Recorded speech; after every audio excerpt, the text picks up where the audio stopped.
Lisa decided to take a small team into the city to assess the situation and offer help to the local aliens. She chose Amy and Kate to accompany her, while Nancy stayed with the ship to coordinate any emergency evacuation. Dr. Adams would treat any wounded they might find. The three women armed themselves with standard human weapons and emergency medical supplies. They wore lightweight armor that could protect them from energy weapons but still allowed them to move quickly. Lisa knew they might need to run or fight at any moment. The walk through the silver forest was eerily quiet, except for the distant sounds of battle. The trees were unlike anything they had seen before, with leaves that actually glowed in the dim light. Strange but beautiful creatures watched them from the branches but stayed hidden. As they approached the city, Lisa could see the full extent of the destruction. The attacking aliens were using some kind of insect-like creatures as ground troops. These creatures were the size of large dogs but moved like deadly predators hunting for prey. The insect soldiers had hard black shells that seemed to deflect most weapons. They moved in coordinated groups and showed no mercy to the local population.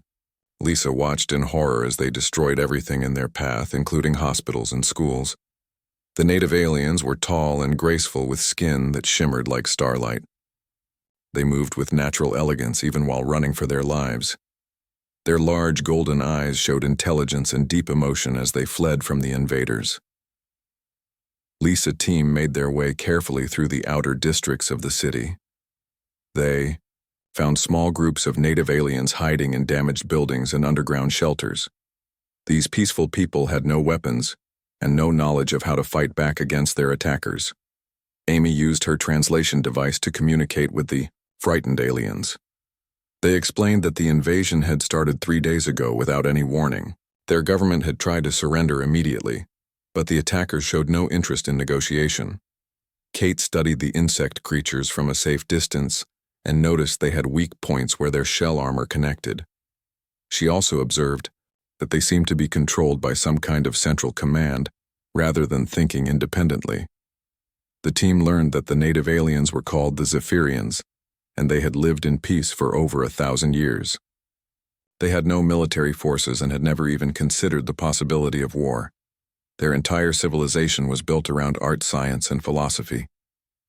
Lisa felt anger growing in her heart as she saw the suffering of these innocent people. To me, Zephyrians had done nothing to deserve this attack.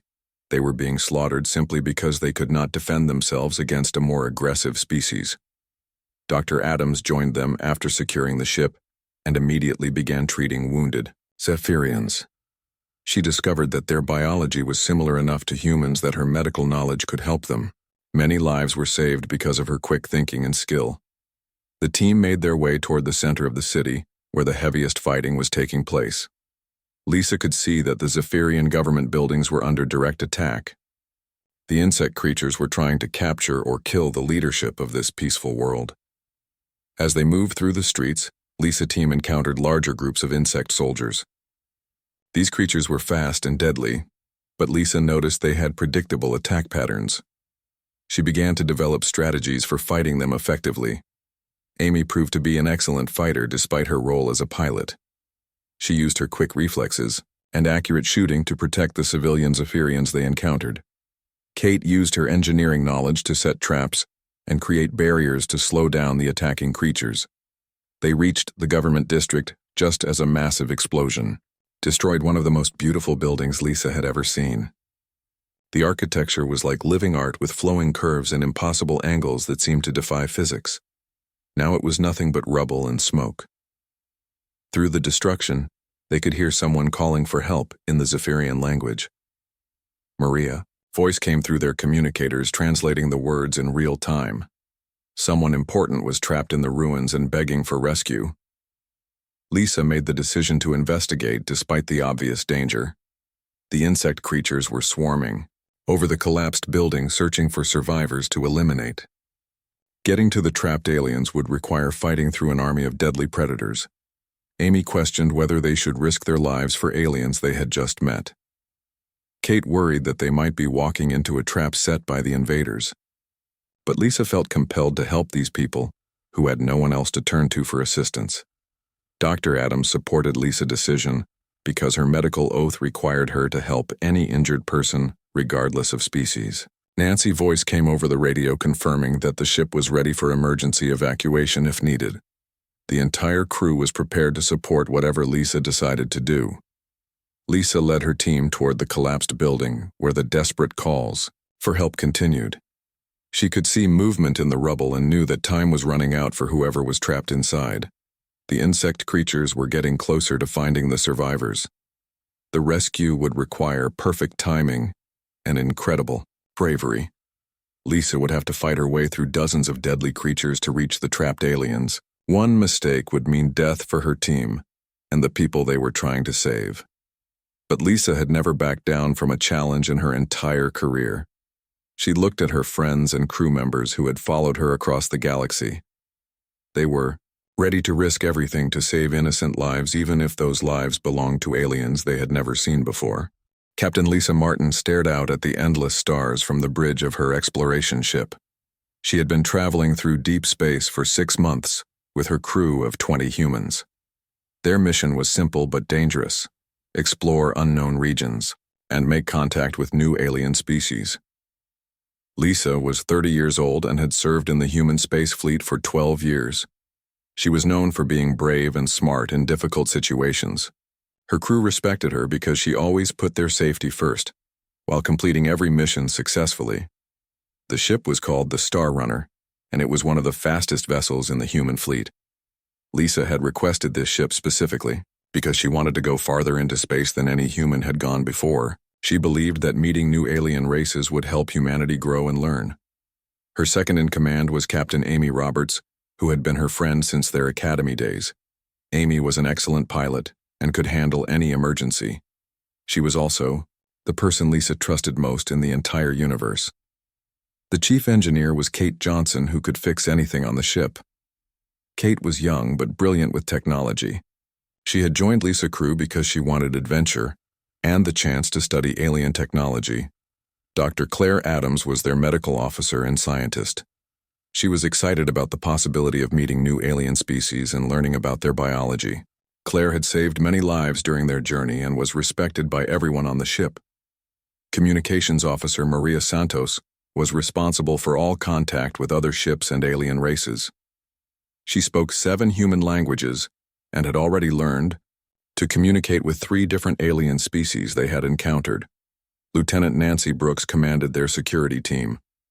She was tough and fearless in combat, but also smart about avoiding unnecessary fights. Nancy had kept the crew safe during several dangerous encounters with hostile aliens.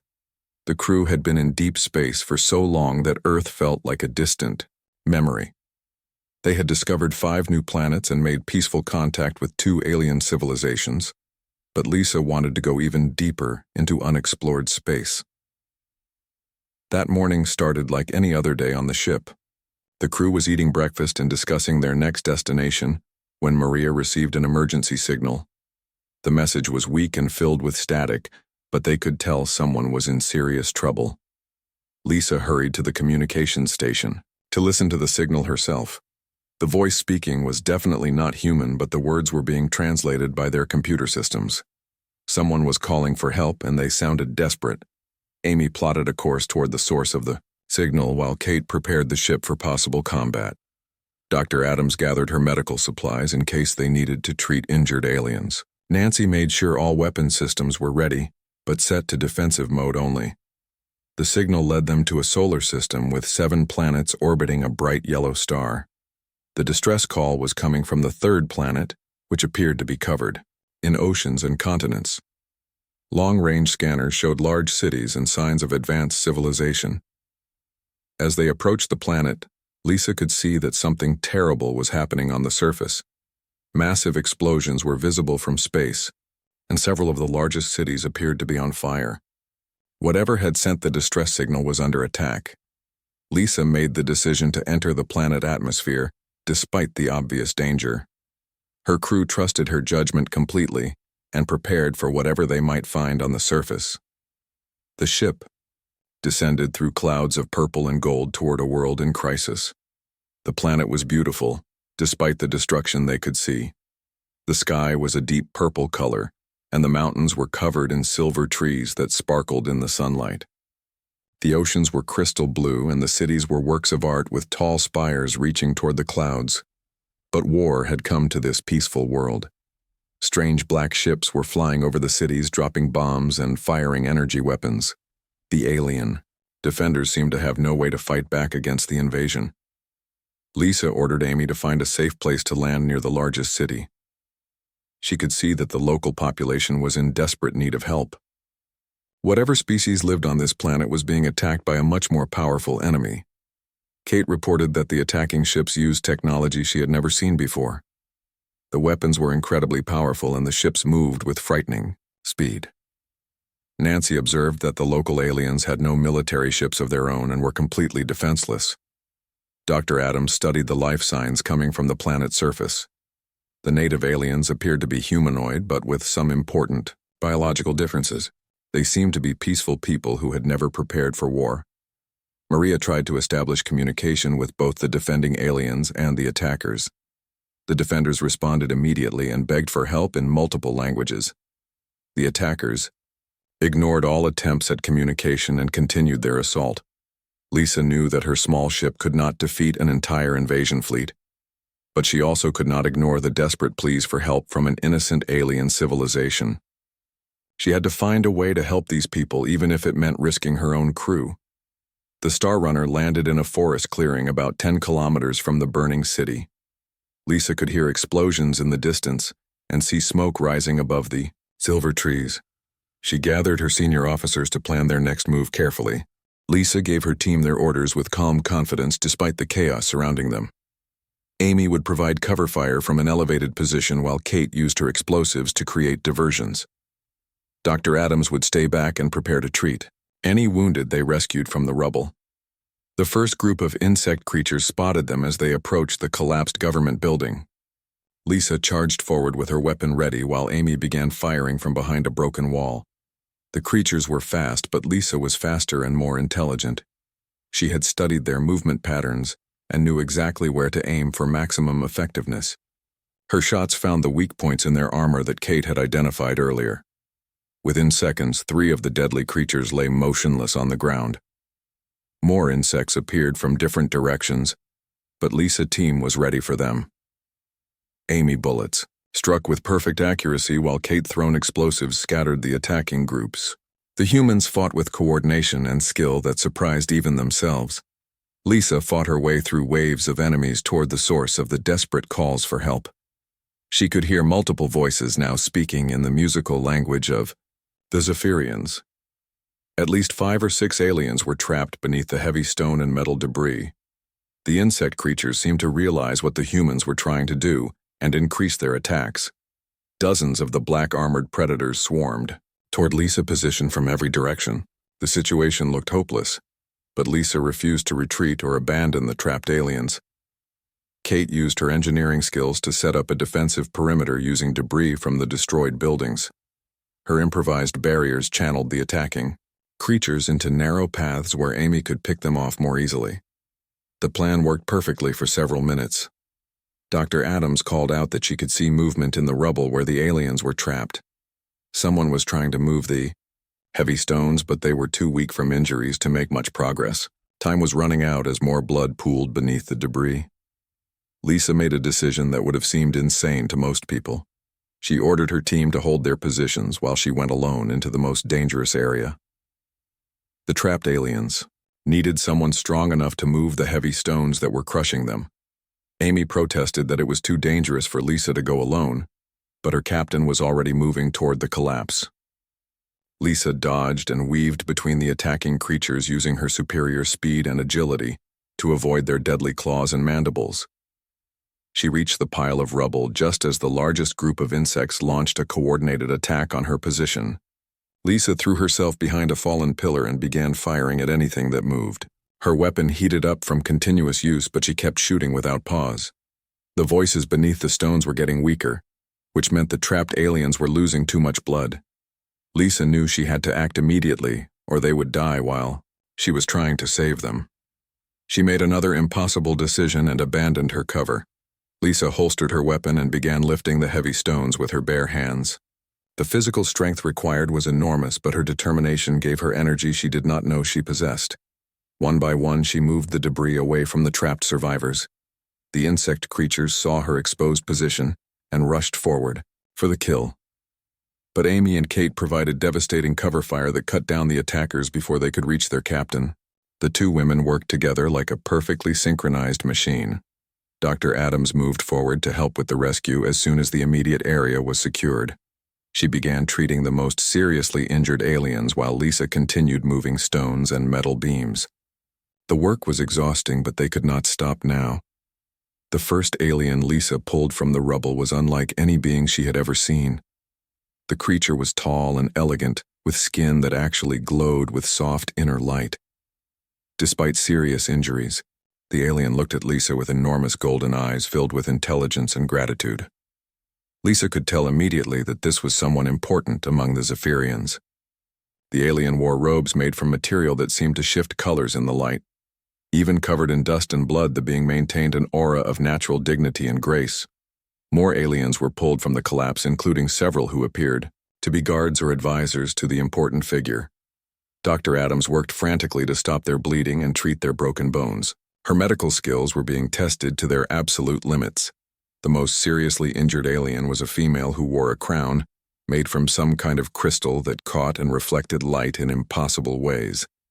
Lisa realized she had just rescued the queen or ruler of this entire world. The responsibility was overwhelming but also inspiring. Queen Zara spoke to Lisa in her own language with a voice like beautiful music despite her pain and exhaustion. Maria's voice came through the communicator, translating the words in real time. The queen was thanking them for risking their lives to save complete strangers. Lisa helped Dr. Adams stabilize the most critical patients while Amy and Kate continued fighting off waves of insect attackers. The creatures seemed determined to finish what they had started and would not give up easily. The battle was far from over. Queen Zara insisted on trying to stand despite her injuries because she needed to help coordinate the evacuation of her people. Lisa supported the alien queen physically while admiring her dedication to her subjects even while badly hurt. This was true leadership in action. The queen explained through the translator that her people had underground bunkers where they could hide safely, but they needed someone to guide them there and protect them from the insect creatures along the way. Lisa knew what she had to do even though it meant more danger.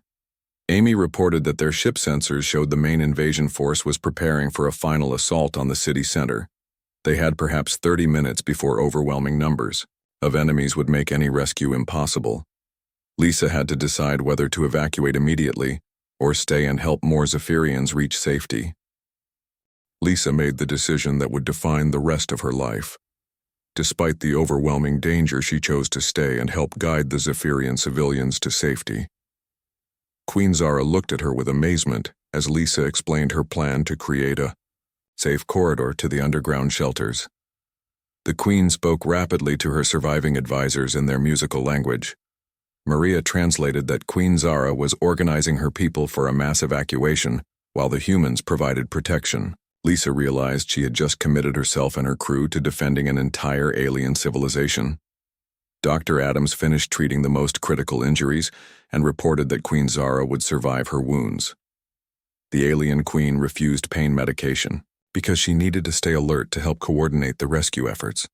Her dedication to her people impressed every member of Lisa's team. Nancy's voice came over the radio reporting that hundreds of Zephyrian civilians were emerging from hiding places throughout the city. Word had spread that the humans were creating safe passage to the underground bunkers.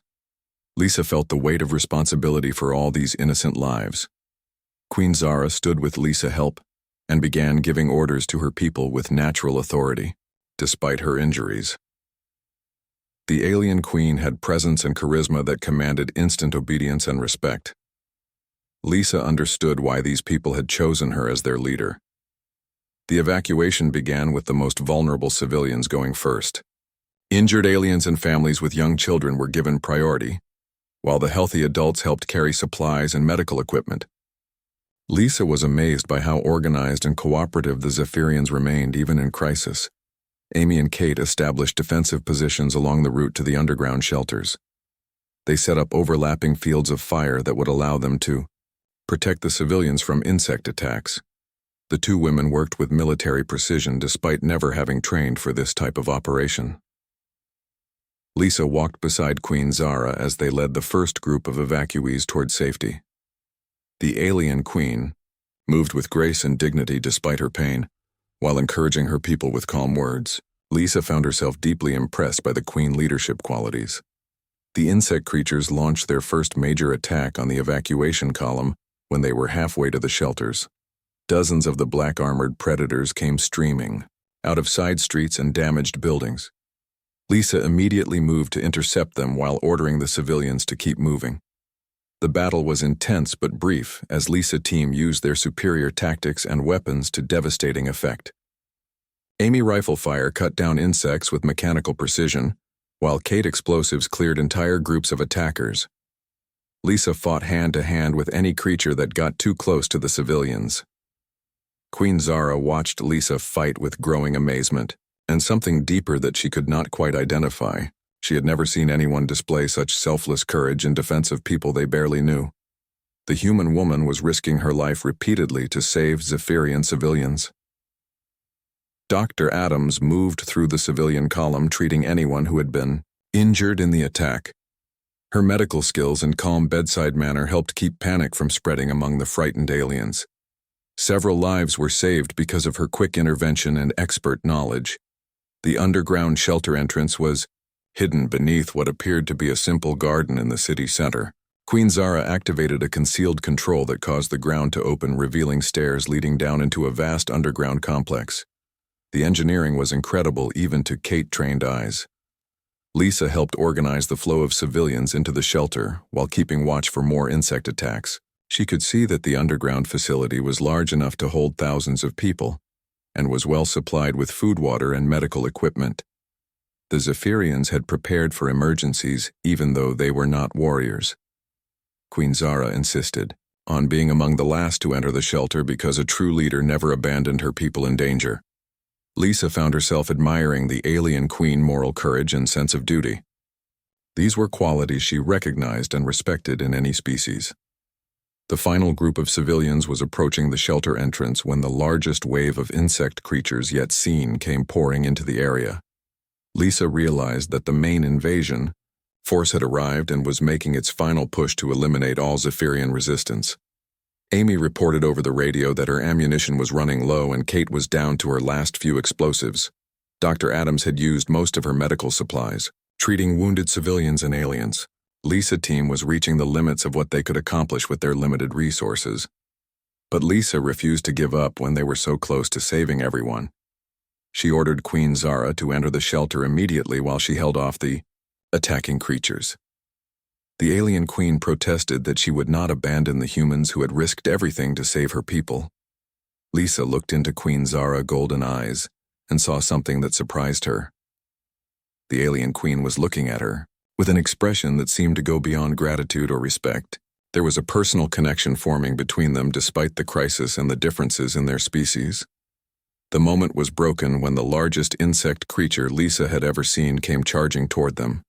This one was different from the others with more advanced armor and weapon systems.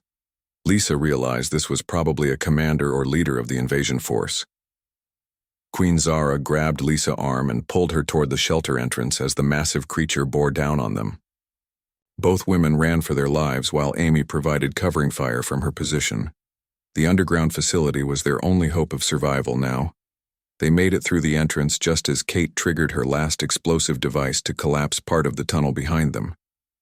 The massive insect creature was caught in the explosion and buried under tons of rock and metal. The immediate threat was eliminated, but they were now trapped underground. Lisa found herself in a vast underground city that was even more beautiful than the surface structures had been. The Zephyrians had created an entire civilization beneath their world, with art, science, and culture that took her breath away. Queen Zara watched Lisa's reaction with obvious pride in her people accomplishments. The underground city was a marvel of engineering and artistic beauty that left Lisa speechless. Crystal formations provided natural lighting, while flowing water created peaceful sounds throughout the vast chambers. Queen Zara explained that her people had built this sanctuary over centuries as a place of safety and contemplation. Lisa team was given quarters in the royal section of the underground city while they waited for the surface invasion to end.